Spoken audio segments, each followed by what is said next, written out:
Hey everybody, welcome back to another simple recipe. Now I've been making this Indian style cottage cheese for such a long time because it's so good and so easy to make on your stovetop with just two ingredients. Paneer is rich in protein and very easily absorbs the flavors of other foods, making it absolutely fabulous in curries. If this sounds interesting, then let's get started. So if you check the description below, you're going to find all the ingredients and tools that I used in today's recipe.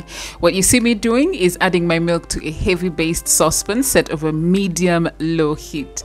I'm using full-fat milk from Just the Dairies, and nope, this is not a sponsored video. I just love their milk for this recipe.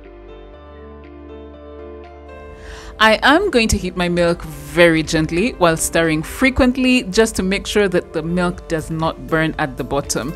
I'm going to do this for the next 15 to 20 minutes.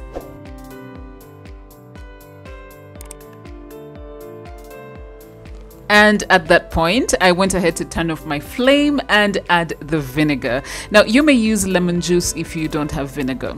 Continue to stir through gently, and as you can see, the milk is separating. We have the liquid whey and the super duper beautiful curds. Look at this.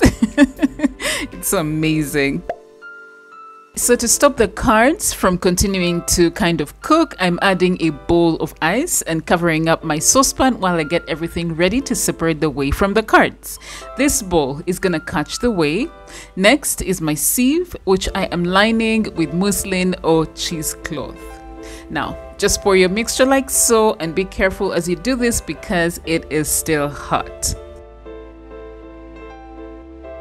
Now, when it comes to the whey, don't throw it away, you guys, because it's very rich in vitamins and minerals. Use it to cook your rice, to make chapati, for baking, or wherever a recipe asks for water.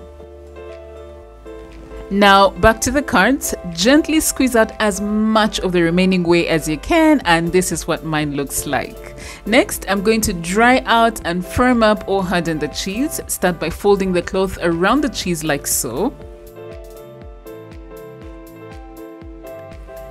Flatten it a bit.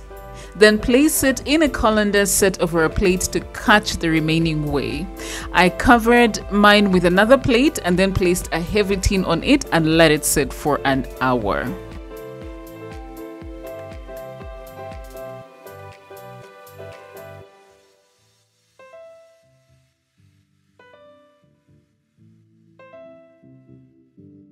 Okay, so this is 1 hour later and my cheese is just the way that I like it. And let me tell you something, you can actually let it sit for more than 1 hour, up to 2 hours if you like. Now I'm going ahead to cut mine into cubes.